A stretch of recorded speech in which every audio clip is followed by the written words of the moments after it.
Hello friends, welcome to our channel SSC lover.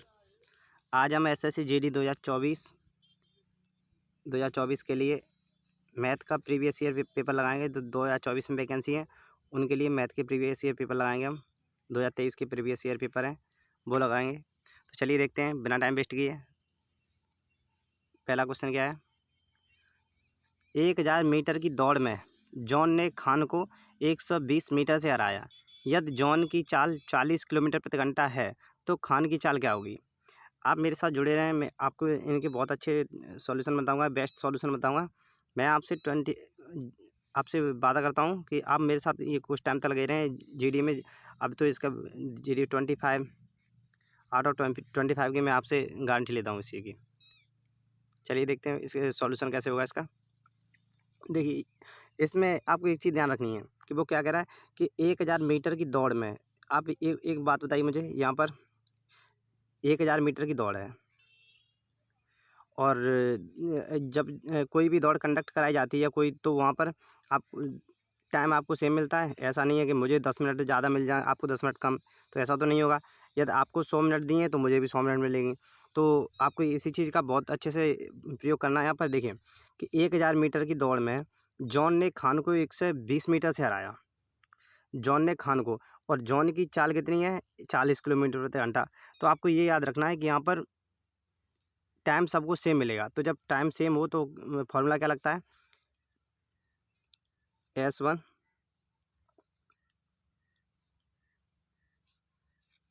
आप याद रखना, D1/S1 और D2/S2, ये आपको फॉर्मूला याद रखना है। कैसे मैं बताऊंगा आपको। देखिए यहाँ पर टाइम सेम है तो पहले डिस्टेंस कितनी है। अब जॉन ने हराया है, जॉन ने खान को हराया 120 मीटर से, तो इसका मतलब जॉन ने तो पूरी 1000 मीटर चली है दूरी। जॉन ने पूरी 1000 मीटर दूरी चली है और जॉन की चाल कितनी है, 40। ठीक है। अब खान ने चली है वो कितनी चली है, 120 मीटर से हराया है खान को। तो इसका मतलब है खान 120 मीटर कम चला है। तो 1000 में से 120 कम करेंगे तो हम 880 बचा हमारे पास, 880। तो 880 चला, तो मैंने इसकी चाल जो है मैंने S2 थी, S2 ही मान ली, या आप X कुछ भी मान सकते हैं। तो आप एक चीज़ देखिए, यहाँ से इसे कैंसिल आउट कीजिए, 1 0 से इसकी 1 0 कैंसिल आउट, और इसकी 1 0 से ये कैंसिल आउट। ठीक है। अब आप एक काम कीजिए, इसका मल्टीपल क्रॉस मल्टीपल कीजिए, 4 का इसमें 88 में गुणा कीजिए, तो ये कितना आएगा, 4 8 32, और 4 8 32 3 35, और ये 100, ये 10 है, 10 बचे, 10 इधर आके इसके डिवाइड में जाएंगे तो 10 से इसमें भाग लगेगा तो कितना आएगा, 35.2। यहाँ पर एक अंक बाद पॉइंट आ जाएगा, तो 35.2 ये आ गई S2 की वैल्यू। तो यही ऑप्शन आपका, ऑप्शन सेकंड सही है, यही आपसे पूछ रहा था। अब मैं आपको बताना चाहता हूँ कि मैंने वो कैसे किया था। आप ये देखिए, ये जो मैं आपको बता रहा था, आप आपने फॉर्मूला पढ़ा होगा कि मैंने आपको बताया था यहाँ टाइम सेम है। तो टाइम जब दिया हो तो कैसे निकालते हैं, समय बराबर, आपको फॉर्मूला याद होगा, समय बराबर दूरी बट्टे चाल, यानी कि D/S। और यदि मैं दो मान लूँ कि एक D1 मान लूँ, एक S1 मान लूँ, इसी तरह दूसरे समय में, क्योंकि समय में मेरे पास सेम है, दूसरे समय में D2/S2। तो यदि मैं इन दोनों को बराबर कर दूं, क्योंकि समय मेरे पास सेम है, तो ये भी समय सेम है, ये भी, तो अब इन्हीं दोनों को तो मैंने बराबर किया था, तो इसे उठा करके मैं यहाँ रख दिया था मैंने कि D2/S2, बस यही किया था। तो आप कन्फ्यूज ना हो कि ये D1/S1 और D2/S2 कैसे आया, तो वो ऐसे ही आया था। तो ठीक है, आपको याद रखना है। आप ऐसे फॉर्मूला तुरंत जनरेट कर सकते हैं कि आपको जो भी चीज़ बराबर दी हो वो सेम है। जैसे आपको यहाँ टाइम सेम दिया, अभी आपको यहाँ चाल सेम दे सकता था, चाल, तो चाल का फॉर्मूला क्या होता है, चाल बराबर दूरी बट्टे समय। तो यहाँ पर नीचे ये टाइम आ जाता, तो यहाँ पर T1 आ जाता और यहाँ पर T2 आ जाता, बस इतना फ़र्क हो जाता। तो इस तरह से आपको चीज़ें देखनी है कैसे क्या करना है। चलिए नेक्स्ट देखते हैं। उम्मीद करूँगा ये आपको सॉल्यूशन अच्छा लगा होगा, क्योंकि ये बेस्ट सॉल्यूशन है किसी इस सवाल को सॉल्व करने का। चलिए नेक्स्ट देखिए। नेक्स्ट क्वेश्चन क्या है कि 2010 में एक देश की जनसंख्या इतनी थी, ये जो डाटा है ये 2010 का है, और 2020 तक इसमें 10% की वृद्धि हुई। तो 2020 में जनसंख्या कितनी हो गई। मेनली आपसे ये 10 की वैल्यू है, 10% की वृद्धि का मतलब है 10% का कि 10 से चीज़ 11 हो गई। 10% का मेनली वैल्यू का मतलब है 10 से चीज़ 11 हो गई, कि ये 10 थी, यहाँ से 1 बढ़कर 11 होगी, 10% बढ़ी है। तो 10% की वैल्यू इतनी थी। अब आपसे पूछ रहा है 11% की कितनी होगी, तो आप इस 0 से एक 0 से ये 0 एक कैंसल आउट कर सकते हैं। मेनली आपको इसमें 11 का मल्टीपल करना है, तो आप 11 से इसमें गुणा कीजिए। तो देखिए आप यहाँ देखेंगे कि आप ऑप्शन से उठा लीजिए, 11 का गुणा कर रहे हैं आप, तो ये 4 जीरो तो सेपरेट रहेंगी, तो 4 जीरो तो इसमें सब में है लगभग। अब 11 8 88, 88 की 8 हासिल, फिर 8 बची, और यहाँ जीरो में आप गुणा करोगे तो फिर से 8 आ जाएंगे। तो ये 88 देख लीजिए ऑप्शन कहाँ है पीछे, तो ये देखिए 288 पीछे आ रहा है, तो इसका मतलब ये ऑप्शन है। आपको मैं तरीका भी बता देता हूँ कि उसने कहा 11% 10% वृद्धि हुई है, तो 256 0840। अब आपको ये निकालना है मेनली, बस इतना निकालना है आपको, वही आपका आंसर है। चलिए नेक्स्ट देखते हैं। नेक्स्ट सवाल क्या है, 6 सेंटीमीटर भुजा वाले एक घन से काटकर निकाले जा सकने वाले सबसे बड़े गोले का आयतन क्या होगा। आपको मैं इसका एक बेस्ट सॉल्यूशन बताऊंगा, वो भी फिगर द्वारा। आप ज़रा अच्छे से देखना से, वो क्या कह रहा है कि एक घन है मेनली। अब मैं आपको घन एक बना कर दिखा देता हूँ, ऐसे घन बनता है इस तरह, ठीक, ये यूँ,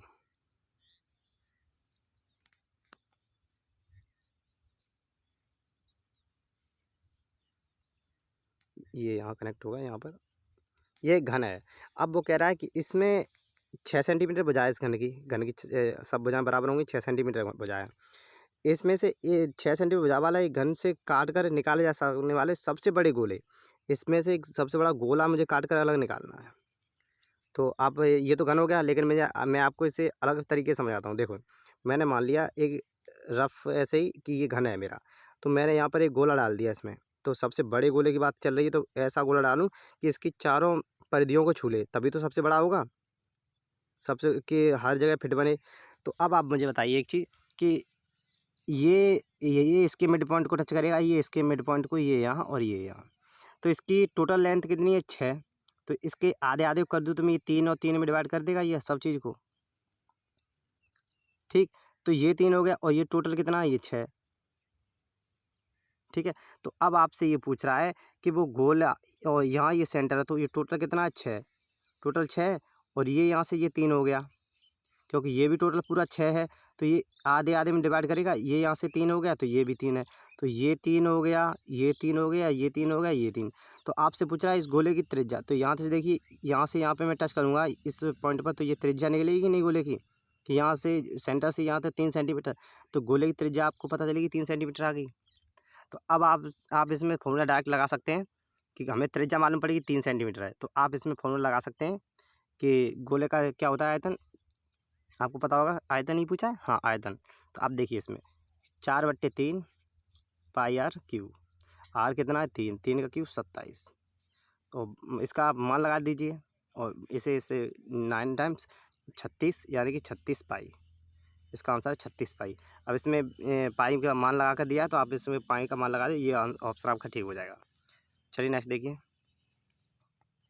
नेक्स्ट क्वेश्चन क्या है, एक अर्धगोलाकार कटोरे, जो कटोरा है एक अर्धगोलाकार है, आप ऐसे समझिए, एक अर्धगोलाकार कटोरा है कोई,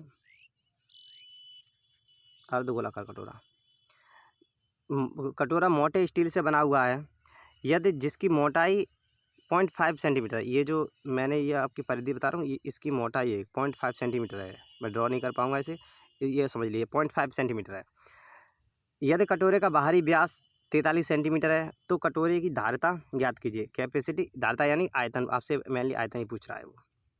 अब आप ये बताइए, देखिए जो ये मोटाई है ना, वो ये मोटाई ये 0.5 सेंटीमीटर है, और यहाँ से ये आउटर मोस्ट पार्ट है, ये कितना है, 21.5 है। 21.5 कैसे मैंने समझा, क्योंकि ये देखिए 43 सेंटीमीटर का व्यास है, मैं त्रिज्या की बात कर रहा हूँ, तो यहाँ से ये त्रिज्या कितनी हुई, 21.5। अब आप मुझे बताइए, ये इतनी मोटाई है, और यदि इस मोटाई को मैं बाहरी मोटाई से इसमें से घटा दूँ, तो ये अंदर का पार्ट बचेगा, इधर का, क्योंकि ये तो मोटाई है, और मुझे इसके अंदर का जो खोखला है उसका पता करना, उसमें कितना पानी या कुछ आ सकता है। तो मैं इस 21.5 में से ये 0.5 अगर निकाल दूँ, तो मेरे पास 21 बचेगा। तो मेरे पास जो त्रिज्या आ गई वो 21 सेंटीमीटर आ गई। आप समझ रहे हैं मेरी बात को। अब आपसे पूछ रहा है कटोरी की धारिता बता दीजिए। तो आप अर्धगोलाकार है, तो 2/3 पाई का मान लगा दीजिए 22/7, और आर क्यू यानी कि कितना था 21, 21 का क्यूब लगा दीजिए आप। इसे आप सॉल्व कीजिए, ये आपका आंसर है। देखिए 7 21, 21 से 21 से कैंसिल हो गया पूरा, 22 दूनी 44 और 21 का वर्ग 441। अंत में देख लीजिए ऑप्शन 4 का, इसमें एक में मल्टीपल करोगे 4 आएगा, तो अंत में देखिए 4 किसके, इसके भी नहीं है, ये ऑप्शन खत्म, ये ऑप्शन खत्म, ये ऑप्शन खत्म, ये एक ही ऑप्शन है जिसके यूनिट डिजिट 4 है। और यहाँ देखिए 44 का मल्टीपल में यदि मैं 441 में करूँगा तो मेरे पास यूनिट डिजिट 4 आएगा। तो इस तरह से मेरा फोर्थ ऑप्शन ठीक है। तो आशा करता हूँ ये चीज़ आपको समझ में आई होगी कि किस तरह से मैंने ये बनाया था। आपको एक रफली फिगर बनाना है, वैसे फिगर नहीं बनाना है। अब मैंने तो समझाया था। तो आपको ये जो मोटाई है मैं आपको फिर से बता देता हूँ, ये मोटाई है, ये जो मोटाई मैंने ड्रॉ की है ये 0.5 सेंटीमीटर की है। अब आप मुझे ये बताइए, ये बाहरी व्यास यहाँ तक, ये सबसे लास्ट में जो पार्ट है ये यहाँ तक 21.5 सेंटीमीटर की त्रिज्या है। और अंदर और 21.5 में तो ये मोटाई है, तो 0.5 की निकाल दूँ तो ये अंदर वाला पार्ट बचेगा, इसी में तो मुझे सब कुछ भर पाऊँगा। कभी आपने देखा हो बर्तन कुछ मोटे होते हैं कुछ पतले होते हैं, तो वो बर्तनों की मोटाई होती है। तो अब मेरे पास कितनी बची, 21 सेंटीमीटर मेरी त्रिज्या बची। तो बस अब मुझे इसका आयतन निकाल लेना है। चलिए आशा करता हूँ इसी समझ में आ गई होगी। नेक्स्ट देखिए, नेक्स्ट क्वेश्चन क्या है। एक मोबाइल फ़ोन का अंकित मूल्य 16,500 है। इस पर 8% की छूट त्योहार पर छूट दी जाती है। इसके अलावा नकद भुगतान के लिए 5% की दूसरी छूट दी जाती है। मोबाइल फ़ोन खरीदने के लिए किया जाने वाला नकद भुगतान रुपए में कितना है। देखिए इसमें आपको 2 बार छूट दी गई है। चलिए इसे देखिए, इसमें कुछ नहीं, मैनली आपसे ये कह रहा है 2 छूट दी गई हैं, तो उसमें आपको कुछ नहीं करना है। 16,500 आप इस तरह से लिख लीजिए इन्हें। 1 मिनट, 16,500, 16,500 आपको इस पर मेनली 2 छूट देनी है। 2 छूट तो आप दे दीजिए। 8% का मतलब होता है 8%, इस तरह टूट लीजिए तो 2/25 हो जाएगा। इसमें से दो निकालोगे तो 25 में से कितना बचा, 23। इसी तरह आपको 5% देना है तो ये कितना होता है, 19/20। आप इसको सॉल्व कीजिए आप, 19/20। ठीक है, तो आपको इससे एक जीरो से ये जीरो कैंसिल आउट कीजिए आप। अब आप 25 दूनी ये कितना होगा, 50, यहाँ 25 दूनी इनका मल्टीपल करके 50 हो गया। ये जीरो से ये जीरो कैंसिल, ठीक। 5 से ये काट दीजिए, 5 तिया 15, एक बचा, 5 तिया 15, ये 33 बचे, ये 23 बचे और ये 19। तो 33 और 23 और 19 का आपको मल्टीपल करना, बस इतना काम आपका रह गया। देखिए आप यूनिट डिजिट देखिए इसका, यहाँ पर 9 है, 9 तिया 27 की 7, 7 तिया 21, यानी कि यूनिट 1 आएगा। एक ये और ये ऑप्शन तो हो नहीं सकती, यानी ये और ये इन दो में से एक है। तो इसे अब मुझे पूरा सॉल्व करना पड़ेगा, क्योंकि यहाँ पर 2 ऑप्शन और वो भी नज़दीक हैं, 14,421 और 14,671। तो आप इसे मल्टीपल करना होगा आपको, 33 और 23 और 19, आप इसका मल्टीपल कर लीजिए, इसका आंसर निकल आएगा। ठीक है, चलिए नेक्स्ट चलते हैं, आप इसका मल्टीपल कीजिए। चलिए नेक्स्ट देखिए सवाल क्या है। एक कार की कीमत में क्रमिक रूप से 5% और 10% और 20% की वृद्धि होती है। कीमत में समतुल्य परिवर्तन क्या है, वो आपसे पूछ रहा है कि ओवरऑल कितना परिवर्तन हुआ है इस कीमत में। तो देखिए आपको मैं बता दूं, ये मेथड सबसे बेहतरीन है इसके लिए, जब फ्रैक्शन वैल्यू ऐसी दी हो। देखिए 5% का मतलब है 1/20, यानी 20 से कोई चीज़ 21 हो गई, ये वृद्धि हो रही है, बढ़ रही है इस चीज़ें। और 10% का मतलब 1/10, तो 10 से कोई चीज़ 11 हो गई। और 20% का मतलब 1/5, तो कोई 5 से चीज़ कोई 6 हो गई। ठीक है, अब आप देखिए इसमें से क्या क्या कट रहा है वो काट दीजिए। 21, 11, इधर तो कुछ कटने से रहा है, ये सिर्फ 2 बार कट सकता है, 2 से कट सकता है 10 बार। तो यहाँ देखिए कितना हो गया, 500, ये 500 हो गया, ये इधर हो गया 500। ठीक है, इधर कितना हुआ, इसका आप मल्टीपल की कर लीजिए 33, और ये कितना होगा 21, 63, 21 या 63 और 6, ठीक है, ये 693 हो गया। आपको याद रखना 693 पर मिनट, 693। अब आपको परिवर्तन देखना कितना हो गया, तो 193 का हो गया कितने पर, 500 पर। 1 मिनट में इसको इरेज करता हूँ, अभी यहाँ लिखता हूँ।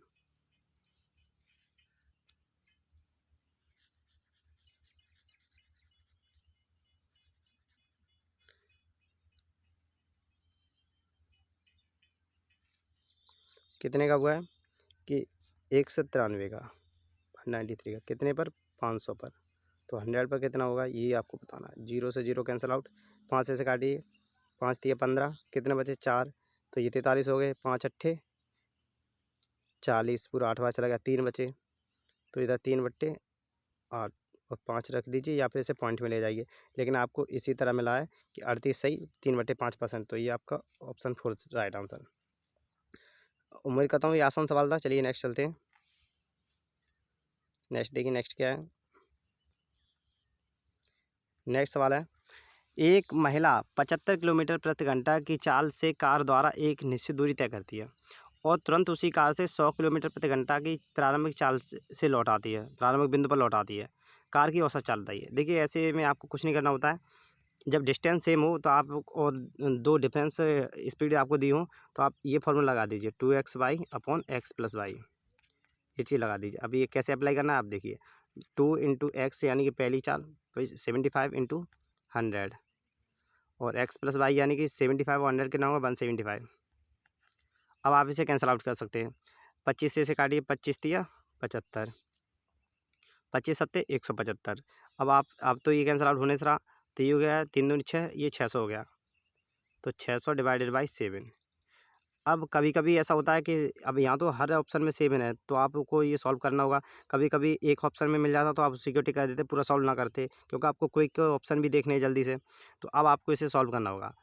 तो देखिए कैसे सॉल्व करना है, आप इसे देखिए एक बार। ऐसे मैं अरेंज करता हूँ थोड़ी देर के लिए।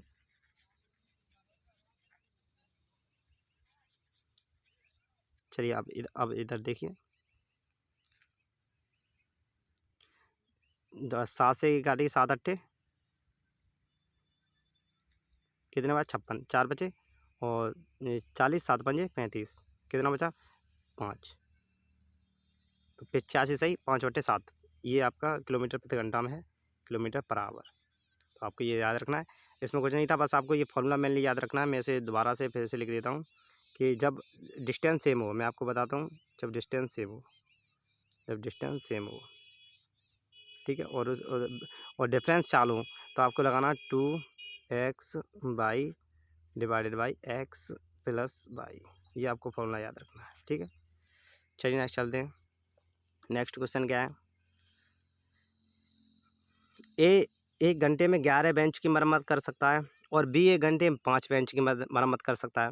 जब वे मिलकर एक साथ काम करते हैं तो निर्धारित करें कि 64 बेंचों की मरम्मत करने में उन्हें कितना वक्त लगेगा। तो देखिए आपको मैं एक बता दूं कि इनमें इनका जो ये 11 बेंच 1 घंटे में मदद करता है, वो मरम्मत करता है, और ये 5, तो कहीं ना कहीं इनकी एफिशिएंसी तो यहाँ दी ही हुई है। एफिशिएंसी क्या है, एफिशिएंसी एक यूनिट टाइम में, एक इकाई समय में किया गया कार्य ही एफिशिएंसी होता है।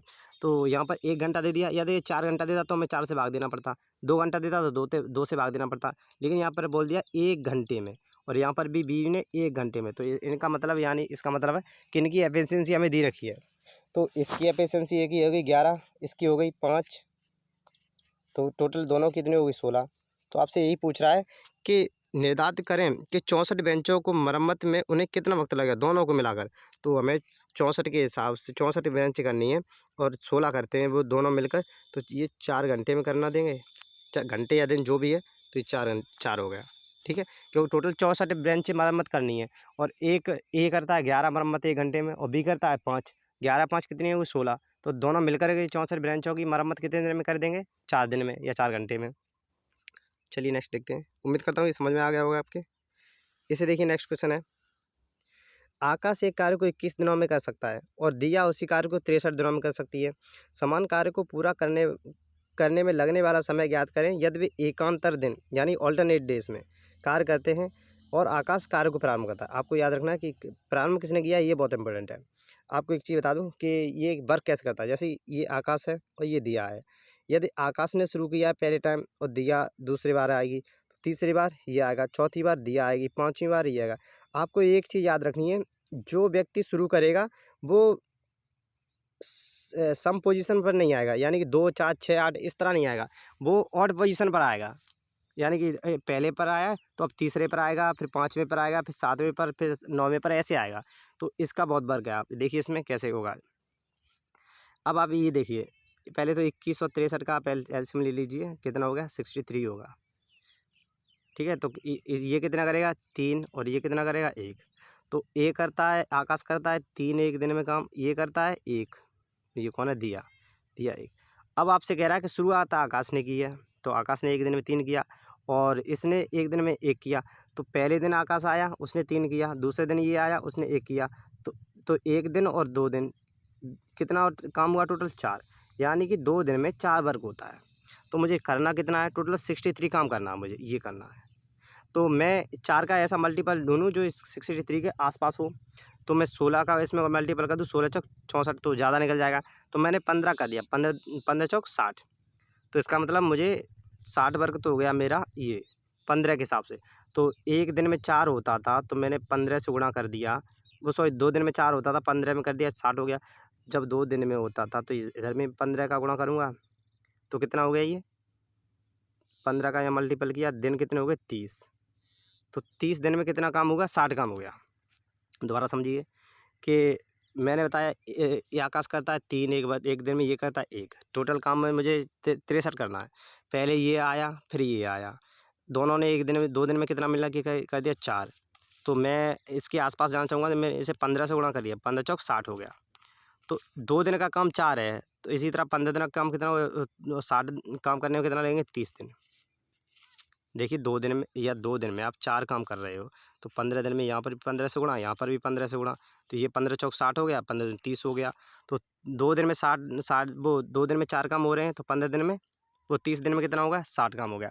अब बताइए ये जो बाकी का 3 रह गया वो कौन करेगा। मैंने आपसे बताया था कि ऑड डेज पर वही आएगा जो शुरुआत करेगा। तो देखिए 30 दिन तो सम है, तो इसका मतलब है यहाँ पर दिया तो नहीं आ सकती, क्योंकि दिया सम समय पर आएगी। अब जो 31वां दिन लगेगा वो कौन करेगा, 31वें दिन आएगा, ये खुद आकाश आएगा। तो ये बहुत इंपॉर्टेंट था। आप एक-एक करके 30 दिनों तक तो नहीं गिन सकते थे कि कौन पहले आएगा, कौन बाद में आएगा। तो इस तरह से ये आपके लिए बहुत डिफ़िकल्ट होता, समय भी बहुत लेता। तो ये तभी मैंने शुरू में आपको बताया था कि हमेशा अपोज़िट विषम परिस्थितियों में, यानी 1, 2, 1 और 3, 5, 7 इस तरह वो आएगा जो शुरुआत करेगा कार्य की। तो 31वें नंबर पर कौन आएगा, आकाश। तो आकाश एक दिन में कितना करता है, 3, और हमारा बचा भी 3 ही है।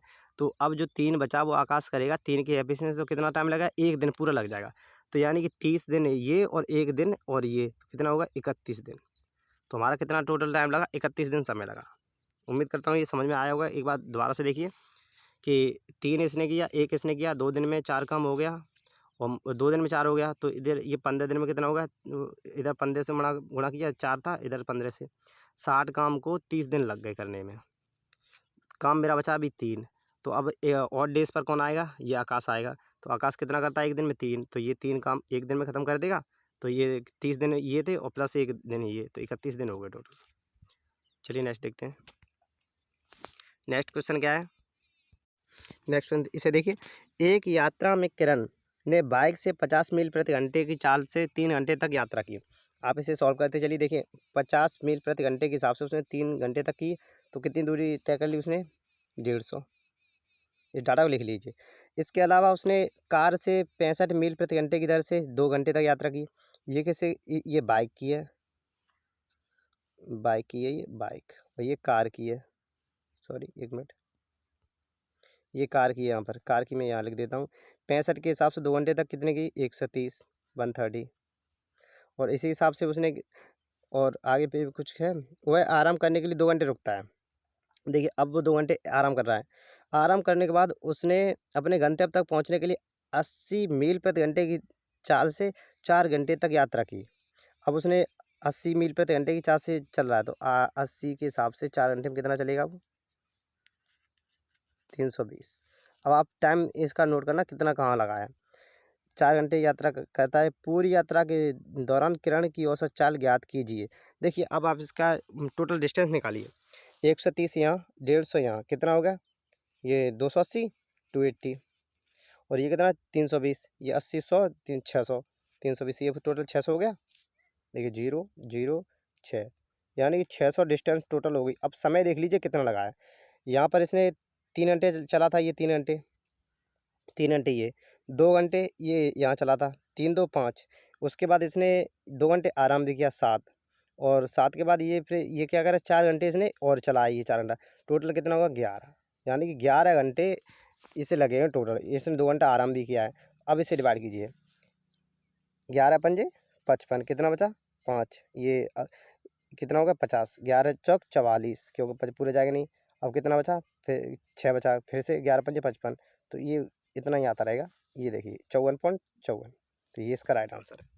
आपको देखना ये था कि उसने जो 3 घंटे में चली थी 50 मील की दूरी, 50 की चाल से, तो वो 150 हो गई। इसी तरह उसने 65 की चाल से चली 2 घंटे, तो 130 हो गई। इसी तरह उसने 2 घंटे फिर आराम भी किया है, तो आराम का टाइम भी जुड़ेगा इसमें, क्योंकि उसने आराम किया है तो वो उसी का टाइम वेस्ट हुआ है। और इस तरह उसने 4 घंटे, यहाँ पर ये देखिए 4 घंटे से उसने वो चल रहा था, 4 घंटे चला है वो 80 की स्पीड से, तो 8 चौक 32, 320 यहाँ चला है। तो टोटल दूरी कितनी हो गई ये निकाल लीजिए। दूरी हो गई 600, और उसे टाइम कितना लगा है, 9 घंटे तो उसे टाइम लगा है, लेकिन 2 घंटे उसने आराम भी किया है, तो इस तरह से उसे 11 घंटे लग गए टोटल। तो 11 से इसे डिवाइड कर दीजिए, क्योंकि चाल बराबर होता है दूरी बट्टे समय, औसत चाल बराबर होता है कुल दूरी बट्टे कुल समय। तो इस तरह से आप निकाल लीजिए। चलिए नेक्स्ट देखते हैं। नेक्स्ट सवाल क्या है, एक व्यापारी 18% और 20% की 2 क्रमिक छूट देता है। यदि अंकित मूल्य 1100 है तो विक्रय मूल्य ज्ञात कीजिए। ये तो सरल है, आप कर लेंगे इसे। 1100 पर, सॉरी 11,000 है, इस पर आप दो तरह की छूट दे, 8%, वो 18%, 20%। 20% का मतलब 1/5 यानी 4/5। 18% का मतलब होता है 2 से, ये 2 से घटेगा 9/50, तो यानी 41/50, ये इस तरह से बचेगा। अब आप इससे देख लीजिए, ये 0 से ये 0 कैंसिल, ठीक, और ये 5 से ये घटे 20 बार, 11 दूनी 22, 220, और इंटू 220, 22 चौक 88 गुणा 41, ये कर दीजिए, आपका आंसर आ जाएगा।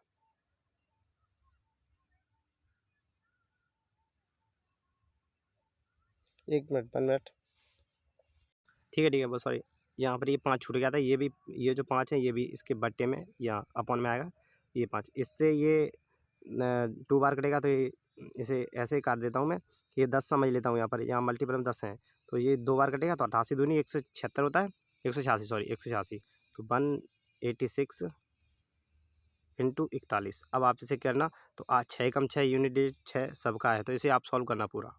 इसे सॉल्व करोगे तो ये ऑप्शन आपका ठीक बैठेगा। देखिए आप इसे, ये आसान है, लेकिन इस कैलकुलेशन का कुछ वो है, आप देख लीजिए इसे, आसान है आपके लिए। चलिए नेक्स्ट देखते हैं। कोई किराना व्यापारी 15% के लाभ पर चावल बेचता है और बाजार के वजन से 20% कम वजन को उपयोग में लाता है, उसके द्वारा अर्जित लाभ बताइए। देखिए 15% का तो लाभ पर बेच ही रहा है, और उसमें वजन में भी कम कर रहा है, तो आप इसे कैसे सॉल्व करेंगे ये बताइए। चलिए इस सवाल का मैं आपको बेस्ट तरीका बताऊंगा सॉल्व करने का, जो बिल्कुल कम समय में आप इसे सॉल्व कर सकते हैं। देखिए इसमें क्या करा है, एक किराना व्यापारी ने 15% के लाभ पर चावल बेचता है। आप ऐसे समझ लीजिए 15% का लाभ ले रहा है और 20% कम वजन दे रहा है, तो मैं वजन के हिसाब से मैं 1000 मान लेता हूँ, 1000 पर तौलते हैं, तो आप ये समझिए कि वो वजन में भी हेरा फेरी कर रहा है और वो लाभ भी ले रहा है, तेज भी दे रहा है। तो मैंने मान लिया कि कोई चीज़ 1000 रुपये की थी, 1 मिनट सॉरी, 1000 की थी, वो दे तो रहा है, यहाँ पर जब 15% ले रहा है 1000 पर 15%, तो कितना हुआ इसका 1150, ठीक है, यहाँ हो गया 1150। लेकिन अब आप ये बताइए, वो एक पूरा 1000 ग्राम नहीं दे रहा है हमें, वो दे रहा है 800 ग्राम, दे रहा है 800 ग्राम और बेच रहा है 1150 की। तो ये देखिए जब बेचते टाइम तो वो 1150 रुपये ले रहा है, कह रहा है हम पूरे तो मैं आपको 1000 ग्राम के दे रहे हैं, लेकिन दे कितना है 800 ग्राम। तो यहाँ देखिए ये कितने कम आ रहा है, 800। आप ये समझिए ये ग्राम में है, ये पैसे हैं, मैंने 1 ग्राम की कीमत ही 1 रुपया मान के चला हूँ, इसलिए ये सब हो रहा है। 1 ग्राम की कीमत 1 रुपया है, तो यही मेरे रुपये हैं, यही मेरा ग्राम में वजन है, ये भी रुपये हैं, ये भी ग्राम में वजन, ठीक है, आप इस तरह समझ चलना। ये ग्राम का वजन है, ये रुपये हैं। तो कितने का लाभ हुआ इसे, 350 का, कितने पर हुआ लाभ ले रहा है ये, 800 पर, 100 पर यही लाभ आप बता दीजिए। 0 से 0 कैंसिल आउट, 8 से इसे काट देना, 8 चौक 32, कितना बचा 3 बचा, 8 3 24, 43.1 ही ऑप्शन है, ये टिक कर दीजिए आप, ठीक है। ये सवाल मैं मानता हूँ आपके लिए थोड़ा वैसा होगा, इसे एक बार दोबारा से देखें। देखिए उसमें ये कह रहा है कि एक तो आप 15% लाभ, आप 1000 पर नहीं जाना चाहते कोई बात नहीं, अब यहाँ देख लीजिए, मैंने 100 मान लिया कि 100%, 100 कोई किसी की वैल्यू 100 है, तो 15% का लाभ ले रहा है, यानी कि वो 115 में बेच रहा है, हमने मान लिया 100 उसका क्रय मूल्य था। लेकिन वजन में भी वो 20% कम मार रहा, वजन 20% कम दे रहा है, तो वो 80 देगा। 100 देनी थी उसे, लेकिन दे रहा है 80। तो ये देखिए यहाँ से कितने का लाभ ले रहा है, कितने का लाभ ले रहा है, 80 35 का लाभ ले रहा है। कितने पर ले रहा है, 80 पर। तो 100, 0 से 0 कैंसिल आउट, बात वही आएगी 350 हो गया। यहाँ से 0 हटाओगे, 8 से कैंसिल आउट कर देना। ठीक है, कैसे भी कर लो आप, 100 नहीं मानना चाहते तो या 1000 मान लो, या 1000 नहीं तो 100। चलिए नेक्स्ट देखिए, यदि 8 एवं 24 का तीसरा समानुपाती ए और 4 एवं 16 का मध्यानुपाती बी है, तो ए और बी का मान बताइए। अब आप ये बताइए मध्यानुपाती का सूत्र क्या होता है। तो देखिए पहले मैं आपको मध्यानुपाती बता देता हूँ। जो मध्यानुपाती होता है वो कैसे निकलता है, रूट लेकर के 4 गुणा 16, ये मध्यानुपाती होगा। 16 चौक 64, 64 किसका वर्गमूल होता है, 8 का। तो हमारा मध्यानुपाती कितना हो गया, वो हो गया हमारा 8। तो ये क्या पूछा, मध्य यानी बी निकल आया, ये हमारा बी निकल आया। और तीसरा समानुपाती क्या है इसका, वो आपको देखना है। चलिए ये हमने निकाल लिया। अब आपको पता होना चाहिए तृतीय अनुपाती कैसे निकालते हैं। जो ए है या तृतीय अनुपाती है वो कैसे निकालते हैं, b²/a। ये इसका तृतीय अनुपात का फॉर्मूला था। बी यानी कि यहाँ 24 है और ये ए 8 है, तो b² यानी 24 का स्क्वायर, 24 गुणा 24 2 बार लिख देता हूँ मैं। और 8 यहाँ नीचे आ जाएगा, तो 8 से ये 3 बार करिएगा, 8 3 24, 24 दिया 72। तो ए हो गया मेरा 72 और बी हो गया 8। तो पूछा क्या है उसने, a/b यानी कि 72/8। तो कितना हो गया आपका, 8 9 72, 9, यानी कि सी ऑप्शन आपका करेक्ट आंसर है। चलिए आपको ये मेनली आपको बस ये फॉर्मूला याद रखना है कि जब भी आपसे मध्यानुपाती पूछे, मध्यानुपाती, तब आपको फॉर्मूला लगाना है √AB। ठीक है, √AB। और आपसे तृतीय अनुपाती पूछे, तृतीय, तब आपको लगाना है b² अपॉन a। आपको ये चीज़ याद रखनी है। ठीक है, बस ये आप फैक्ट याद रखिए।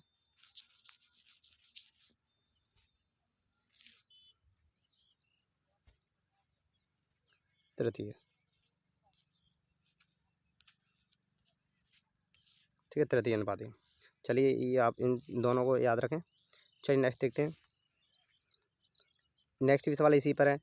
0.1 और 0.12 का तृतीय अनुपाती क्या है। मैंने आपको अभी बताया था कि तृतीय अनुपाती क्या होता है, b²/a। तो आप इसका b² यानी क्या है, 12। तो इसे देखिए, इसमें पॉइंटों का खेल है।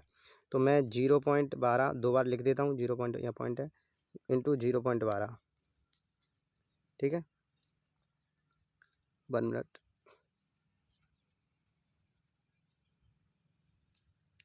0.12 b² अपॉन a कितना है, 0.1। अब आप बताइए,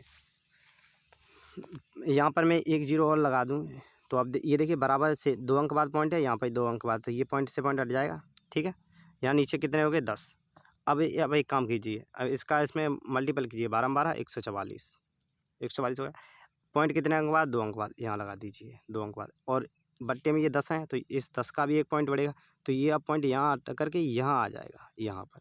तो 0.144 का राइट आंसर है। अब इस तरह याद रखना, 0.144 यानी ये ऑप्शन। पहले तो 144 से ही देखकर आपको समझ लेना चाहिए कि कोई ऑप्शन है ही नहीं, तो आपको 144 टिक करना था। ठीक है, चलिए नेक्स्ट क्वेश्चन देखते हैं। नेक्स्ट है, एक नदी 2 किलोमीटर प्रति घंटे की चाल से बह रही है। ये तो नदी की चाल हो गई, नदी में जो पानी बह रहा है उसकी चाल है। एक नाव कुल 10 घंटों में धारा की विपरीत दिशा में 40 किलोमीटर जाती है और बी से ए तक वापस भी आती है। 10 घंटे में जा रही है और आ रही है। शांत जल में नाव की चाल बताइए। चलिए देखते हैं। देखिए इसके ऑप्शन थोड़े पॉइंटों में, यदि ये ऑप्शन सेपरेट होते, 1 2 3 या 8 9 10 ऐसे होते, तो मैं ऑप्शन से उठाता, लेकिन यहाँ पर ऑप्शन ही पॉइंटों में, तो आप इसे ऑप्शन से नहीं उठा सकते। अब देखिए आप कि टोटल टाइम कितना लग रहा है, 10 घंटे। इसे देखिए 10 घंटे, आने और जाने दोनों समय लग रहा है 10 घंटे। समय बराबर क्या होता है, दूरी बटे चाल। तो पहले वो गया था इसके डाउन में, और फिर आया अप स्ट्रीम। तो अब आप यहाँ देखिए टाइम कितना लग रहा है, दूरी कितनी थी, 40। ठीक है, यहाँ पर, और इसके 2 किलोमीटर इसकी चाल है नदी की, लेकिन हमें शांत जल में नाव की चाल हमारे पास है नहीं। तो हमें यहाँ पर नाव की, ये हम मान के चलें, ये पहले गया नाव की चाल x मान ली, इसमें से 2 घटाया, ये हो गई हमारी नदी के विपरीत दिशा में। प्लस अब आएगा 40 नदी की दिशा में, तो x + 2। ठीक है, इसे आपको सॉल्व करना है। 40 तो ऊपर से मैं कॉमन ले लूँगा, तो 10 से ये जीरो जीरो कट गई क्योंकि कॉमन ले काट दिया मैंने। तो ये इसका आप मल्टीपल कीजिए, तो एक्स स्क्वायर माइनस के 4 बराबर कितना हुआ, x plus 2 plus x minus 2 into 4। ठीक है, अब यहाँ से देखिए 2 से 2 कैंसिल, 2x और 8x हो गई है, तो इधर हो गए, पूरे को काट कर मैं 8x लिख देता हूँ। आप अब ये इक्वेशन बनी एक्स स्क्वायर माइनस के 8x माइनस के 4। इस इक्वेशन को आप सॉल्व कीजिए। इस इक्वेशन सॉल्व करके आपको जो आंसर मिलेगा वो आपका आंसर हो जाएगा। इसे आप सॉल्व करें ना, ठीक है। इसके डायरेक्ट फैक्टर तो नहीं होंगे, इसमें सीधे दराचार लगेगा, तो आपको याद रखना है कि सीधे दराचार लगेगा, फिर इसका जो आंसर आएगा वो ये आंसर आ जाएगा। देखिए चलिए मैं आपको बता देता हूँ एक बार कैसे लगेगा। ये जो इक्वेशन क्या थी, x square minus 8x minus के 4 यही थी बराबर 0।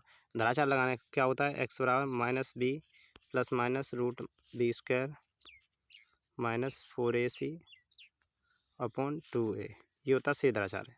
आपको ये लगाना है, ये बराबर है यहाँ पर, तो माइनस माइनस ये प्लस हो गया, तो 8 प्लस, मैं पहले प्लस लेकर चल रहा हूँ, बी स्क्वायर यानी कि 8 का वर्ग 64 हो गया, और माइनस 4ac 4, ये ए है, ये बी है, ये सी है, और 4ac यानी 4 चौक 16, minus minus plus 16 upon 2a का मतलब यहाँ 1 है, या 1 है, इसके 2 रख लिए। 64 80 का वर्गमूल कितना होता है, 4√5, तो 8 प्लस के 4√5 डिवाइड बाई 2, इसमें से 2 कॉमन ले लीजिए, तो ये बचेगा 4 प्लस 2√5। इसे आप सॉल्व कर लीजिए, 4 प्लस 2√5 को आपको ये आंसर आ जाएगा। मैं इसको भी आपको फाइंड करना बताऊंगा कि जो परफेक्ट स्क्वायर नहीं होते हैं उसका कैसे वर्गमूल निकालते हैं। देखिए तो आपको, चलिए यहाँ पर ये आ गया, चलिए मैं आपको बता देता हूँ। देखिए मैंने ऐसे समझ लिया, √5 का आपको निकालना, तो कैसे निकलेगा ये समझिए आपके, और इसके नज़दीक कोई है तो वो आप 4 का इसका परफेक्ट स्क्वायर आप इसे ए मान लीजिए, इसे बी मान लीजिए, या इसे ए या किसी को मान लीजिए। मैंने इसे ए मान लिया, इसे बी मान लिया, ठीक है। अब आप ये देखिए, मुझे ये निकालना, तो मैं पहले क्या करूँगा, ए प्लस बी अपॉन 2√a। आपको ये चीज़ बस याद रखनी है कि अब मैं ए कितना 4 है मेरे पास, प्लस बी कितना है 5 है मेरे पास, और 2a कितना है 4 का रूट कितना होगा 2, तो 5 4 कितना होगा 9, 9/4। इसे डिवाइड कीजिए, 4 दूनी 8, कितना बचा 1, तो ये कटेगा 2.25। तो ये देखिए √5 का आप निकालना, 2.25 इसका वर्गमूल निकलेगा, ठीक है। चलिए अब आप यहाँ देखिए, जो मैंने क्या बताया था आपको कि 4 प्लस 2√5 ये निकल रहा है। अब √5 का कितना 2.25 है, तो इसकी जगह मैं 2.25 रख देता हूँ, 2.25 इसकी जगह रखिए आप। तो 2.25 का गुणा 2 का गुणा 2.25 में करेंगे तो कितना होगा 4.5 आएगा, यानी कि 4.5 आएगा। तो 2 गुणा 2.5 कितना आ गया 4.5। अब 4.5 ये आ गया 4.5, और 4.5 में ये 4 ऐड और कर दो, तो क्या 8.50 नहीं आ गया। तो देखिए यही तो अप्रोक्स 8.50 या 8.47, यही तो ऑप्शन है। नेक्स्ट क्या है, क्वेश्चन नंबर 16। देखिए 16 में क्या है, आपको ये इसे सॉल्व करना है। तो पहले हमें इसको सरल रूप में लिखते हैं। ये हो गया 10/9, 10/9, और ये डिवाइड है, इसे डिवाइड अभी रहने दो, मैं अभी चेंज करूँगा इसे। 7 6 42 होती है 45, तो 45/7 इंटू ये कितना होगा 2 और 3, 3/2, ठीक है। और ये कितना होगा 7 21 और 2 22, 21 और 1 22/7 बराबर पी की घात 1/2, यानी कि पी रूट है, इसका मतलब इसका हमें इसका रूट निकालना, ठीक है। अब आप इसे सॉल्व कीजिए, ये 10/9, ये जब भाग की संख्या ये एक्सचेंज हो जाएगी, पलट जाएगी, तो ये 45/7 है, ये 7/45 हो जाएगी। तो इसे मैं क्यों ना इसे 7/45 ही कर दूँ। 1 मिनट आप रुकना।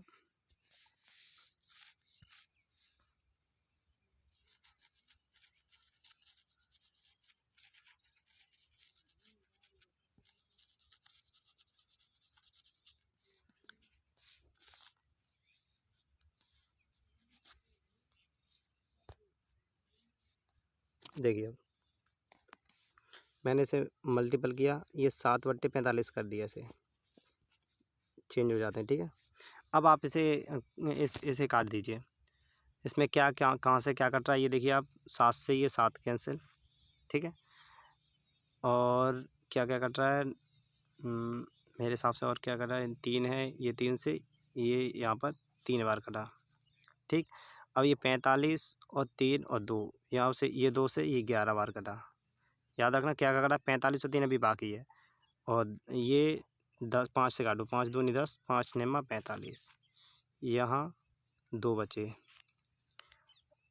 9 30 27, ये 27 अभी बाकी है यहाँ पर।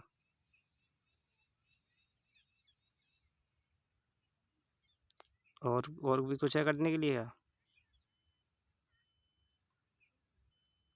1 मिनट कहीं मिस्टेक हुई है, 1 मिनट मैं दोबारा से 1 मिनट। चलिए देखिए, थोड़ी मिस्टेक हुई थी, यहाँ मैं 3 लिख दिया था, यहाँ 7 है, क्योंकि 7 3 21, ये 7 3 21 और 21 और 1 22/7, ये यहाँ 7 आएंगे। तो इस 7 से ये 7 कैंसिल आउट हो जाएंगे, इस 7 से ये वाले 7 और ये 7 कैंसिल आउट। अब बचा कितना ऊपर देखिए, 2 और 11, 11 दूनी 22, नीचे कितना बचा, सिर्फ 9। इधर ये पी के 1/2 का मतलब है रूट है ये पी का, तो इससे रूट हटाओगे तो इसका वर्क करना पड़ेगा, तो इसका भी वर्क कर दो, इधर दोनों तरफ वर्क करोगे तो 22 का वर्क कितना होता है, 484। कहीं है, इसमें भी है, इसमें भी है। और 9 का 81, तो यहाँ पर 3 है, तो ये ऑप्शन कट गया, ये रह गया आपका 484/81। तो उम्मीद करता हूँ ये समझ में आया होगा आपके, 484/81 ये हो गया, ठीक है, ऑप्शन बी। चलिए नेक्स्ट चलते हैं। चलिए आज यहीं तक रखते हैं, मिलते हैं नेक्स्ट वीडियो में। Thanks for watching.